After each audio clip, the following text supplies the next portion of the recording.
प्रिय विद्यार्थियों, मैं डॉक्टर सुनील कुमार शर्मा, सहायक आचार्य हिंदी, राजकीय महाविद्यालय Karauli, BA part first Hindi साहित्य, प्रथम प्रश्न पत्र हिंदी साहित्य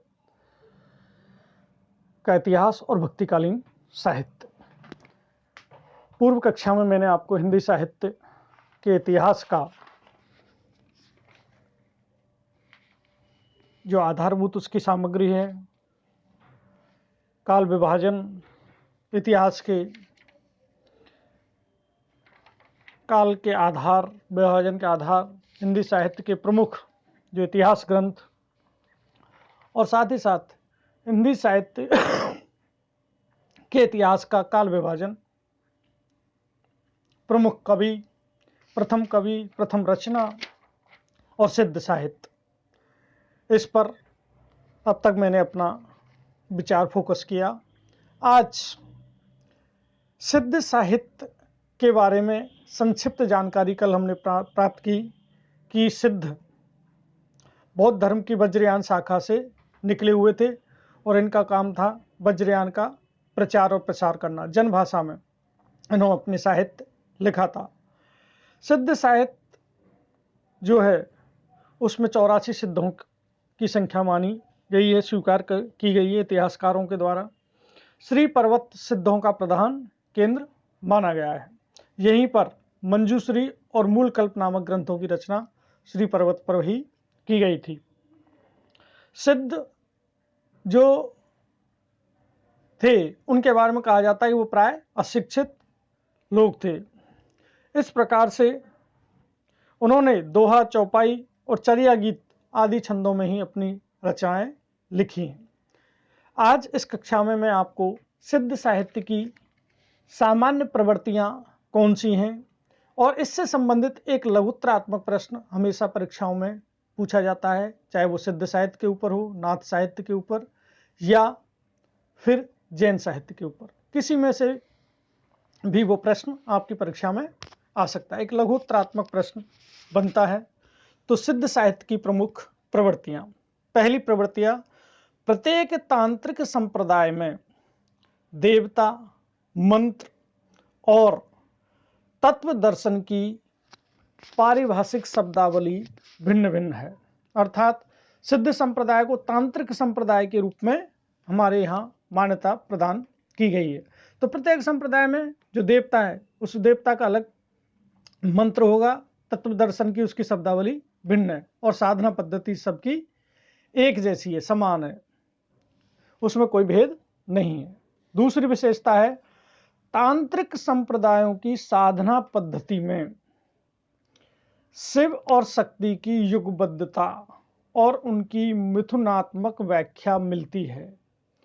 ये सिद्ध साहित्य में सबसे ज़्यादा देखने को मिलता है कि तांत्रिक संप्रदाय में साधना तो सबकी एक है, लेकिन उस साधना में शिव को और शक्ति पार्वती को युगबद्ध रूप में अर्थात मैथुन रूप में उसकी व्याख्या करने का कार्य किया है, जो भारतीय धर्मशास्त्र के ग्रंथों के अनुरूप नहीं माना जाता। ये एक विकृति के रूप में सिद्ध संप्रदाय की साहित्यिक देन मानी गई है। नंबर 3, प्रत्येक संप्रदाय में शास्त्रीय पक्ष गौण था। साधना, क्रिया और चर्या पदों की प्रमुखता रही है। कौन था? शास्त्रीय पक्ष गौण था, वहां शास्त्रों का कोई उल्लेख नहीं था, वहां साधना, क्रिया और चर्या पद इनकी प्रमुखता रही है। साधना पक्ष में गुरु को अत्यधिक महत्व दिया गया है, प्रदान किया गया है। अर्थात सिद्ध साहित्य में गुरु को अत्यधिक महत्व प्रदान किया गया है, ऐसा देखने को उसके ग्रंथों के माध्यम से पता चलता है।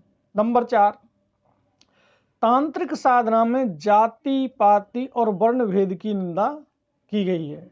जैसा कि जाति और वर्ण भेद की जो भावना भारतीय संस्कृति में थी, उसका जितने भी ग्रंथ हैं उन सभी ग्रंथों में विरोध किया गया है, उसकी निंदा की गई। तो यहाँ भी सिद्ध साहित्य में भी उसकी निंदा देखने को हमें मिलती है। नंबर 5, इस संप्रदाय में योग साधना पर अत्यधिक बल दिया गया है। किस पर? योग साधना पर। तांत्रिक साधना के लिए शरीर की शुद्धि आवश्यक है। प्रथम उपलब्धि है वो, कौन सी? शरीर की शुद्धि। और शरीर की शुद्धि कब होगी? जब योग क्रियाएं की जाएंगी।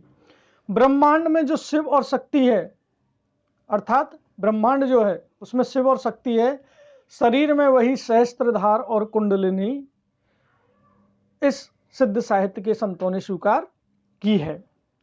नंबर 6, प्रत्येक संप्रदाय में वैदिक देवताओं के प्रति अनास्था प्रकट की गई है।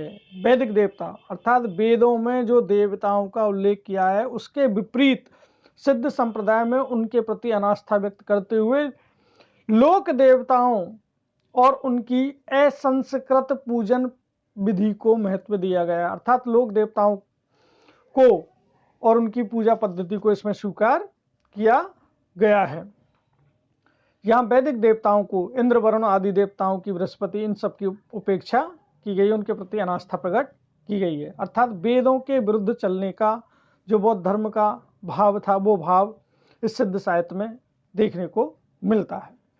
अगली विशेषता 7वें नंबर की, सभी संप्रदायों ने ब्राह्मणवाद की पौराणिक रूढ़ियों का खंडन और वेदों के प्रति असम्मान दर्शाया है। ब्राह्मणवाद कोई वाद नहीं होता, यहाँ धार्मिक जो कर्म कांड है या पौराणिक जो रीति नीति हैं, उन रीति नीतियों में व्याप्त जो रूढ़ियाँ थी उन रूढ़ियों का खंडन किया है इन्होंने, लेकिन वेदों के प्रति भी कोई सम्मान इनके मन में नहीं था। अर्थात वेदों के प्रति भी असम्मान इन लोगों ने अपनी बौद्ध धर्म के अनुयायी होने की भावना के अनुरूप प्रदर्शित किया है। 8वीं विशेषता, तांत्रिक साधना में मरणोपरांत मुक्ति या निर्वाण प्राप्ति की अपेक्षा जीवन काल में सिद्धियों को प्राप्त करना इन्होंने श्रेयस्कर बताया है। अर्थात इन्होंने मुक्ति और निर्वाण इन सब की उपेक्षा की है।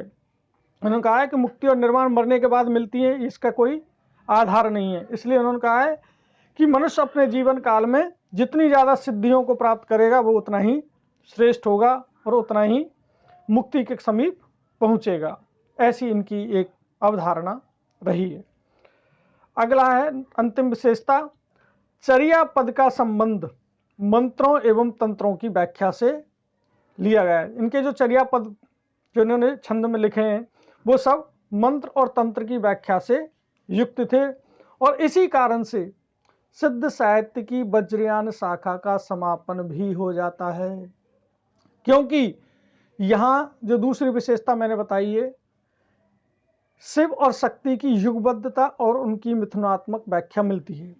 ये जो व्याख्या है इसी के परिणाम स्वरूप सिद्ध साहित्य का पतन होता है, वज्रयान शाखा का पतन होता है, क्योंकि इनके यहाँ सिद्ध साहित्य में स्त्रियों को भी सन्यासी बनाने का कार्य किया, और स्त्री और पुरुष सन्यासी एक साथ रहकर साधना करते हैं, वहाँ व्यभिचार की भावना उत्पन्न हो जाती है, और उसी व्यभिचार के परिणाम स्वरूप सिद्ध साहित्य समाप्त हो गया था। ये सिद्ध साहित्य की जो 9 प्रवृत्तियाँ मैंने आपको बताई हैं वो परीक्षा की दृष्टि से महत्वपूर्ण है। इस प्रकार से सिद्ध साहित्य जो है वो अपनी तांत्रिक साधना और मंत्र शक्ति के लिए प्रसिद्ध था, और इसी तांत्रिक और मंत्र शक्ति में स्त्रियों के प्रवेश होने के बाद इसका पतन भी देखने को मिलता है। सिद्ध साहित्य के उपरांत आता है जैन साहित्य। जैन साधुओं ने भी अपने मत का प्रचार हिंदी कविता के माध्यम से किया। इन कवियों की रचनाएं आचार, रास, फागु, चरित आदि शैलियों में मिलती हैं। आचार शैली के जैन काव्यों में घटनाओं के स्थान पर उपदेशात्मकता की प्रधानता दी गई है। जैन साहित्य का सबसे अधिक लोकप्रिय रूप रास ग्रंथ बने हैं। प्रमुख जैन कवि हैं देवसेन, जिनकी रचनाएं श्रावकाचार, लघुने चक्र, और दूसरे कवि हैं आशुगु कवि, जिनकी रचना है चंदलवाला रास, और कुछ महत्वपूर्ण जैन कवि हैं, लेकिन यहाँ संक्षिप्त जैन साहित्य का इतना ही परिचय है। और जैन साहित्य अथाह भंडार है। राजस्थान में सबसे ज़्यादा जैन साहित्य का सृजन किया गया है, लेकिन आपके पाठ्यक्रम में जैन साहित्य का सामान्य परिचय ही है। इसके बाद आता है सबसे महत्वपूर्ण संप्रदाय, वो है नाथ संप्रदाय। सिद्धों की वाम मार्गी भोग प्रधान योग साधना की प्रतिक्रिया के रूप में नाथ संप्रदाय का उदय माना जाता है।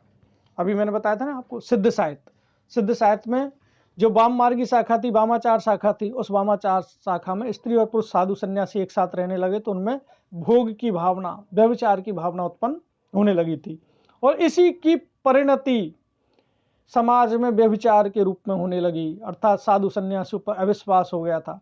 तो इसी के विरुद्ध में एक कठोर नाथपंथियों का हठयोग संप्रदाय आरंभ हुआ और नाथ संप्रदाय का उद्भव हुआ।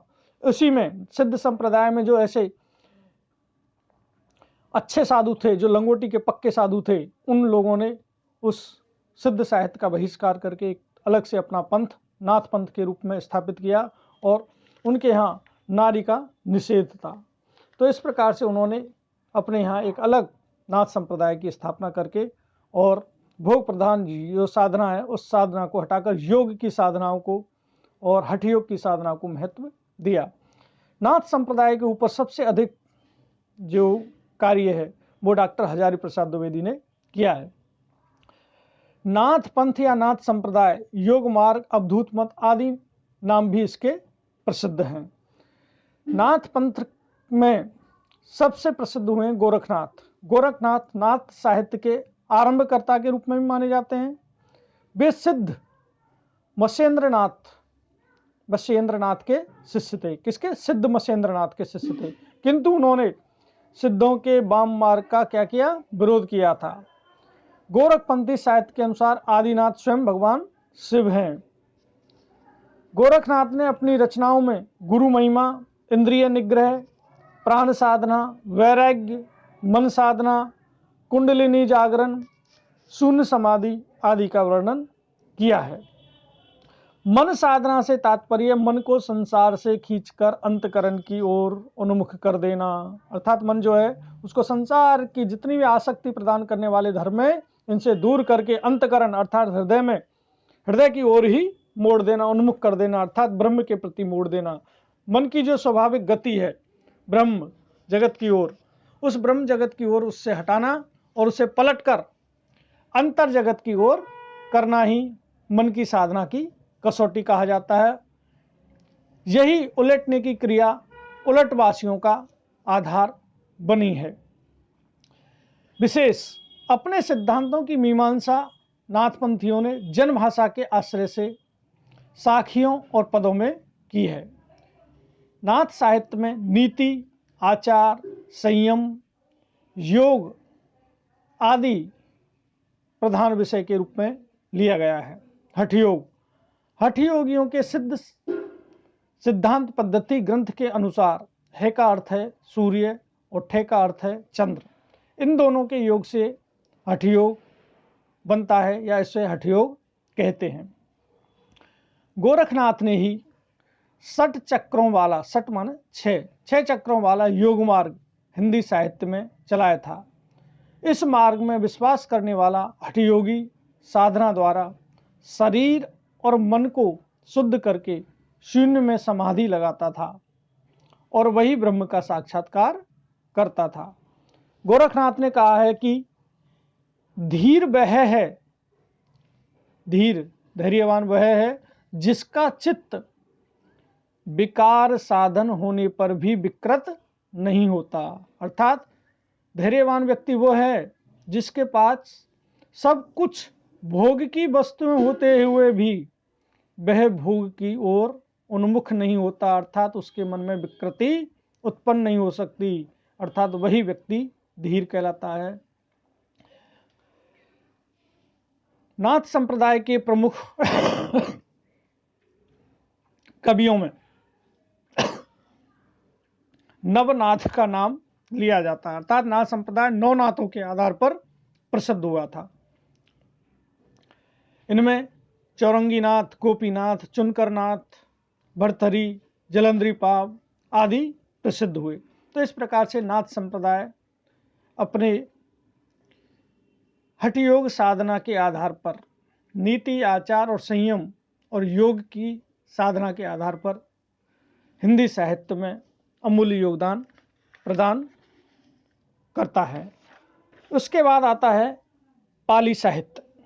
मोटे तौर पर पाली साहित्य को दो भागों में विभक्त किया जा सकता है, एक त्रिपिटक और दूसरा अनुपिटक। त्रिपिटक बौद्ध धर्म का सिद्धांतपरक साहित्य है, जबकि अनुपिटक सिद्धांतेतर साहित्य है। उसे अनुपाली साहित्य भी कहते हैं। त्रिपिटक के अंतर्गत मुख्य रूप से सुप्त पिटक, विनय पिटक और अभिधम्म पिटक आते हैं। सुप्त पिटक और विनय पिटक में बुद्ध के उपदेशों और शिक्षाओं का संग्रह है। राजगृह में बुद्ध के निर्वाण के पश्चात 485 ईस्वी में आयोजित प्रथम संगति समाप्ति के अवसर पर किया गया। दूसरी संगति इसके लगभग 100 वर्ष बाद वैशाली में हुई। तीसरी संगति देवान प्रिय अशोक के काल में पाटलिपुत्र में हुई। अभिधम्म पिटक में बौद्ध भिक्षु तिस्ते गौगिलपुत्र की मंत्रणा से बौद्ध वचनों की आवृत्ति की गई और तीनों पिटकों का संग्रह कार्य संपन्न हुआ। तो बौद्ध साहित्य या पाली साहित्य का सामान्य परिचय आपकी हिंदी साहित्य के इतिहास में दिया है।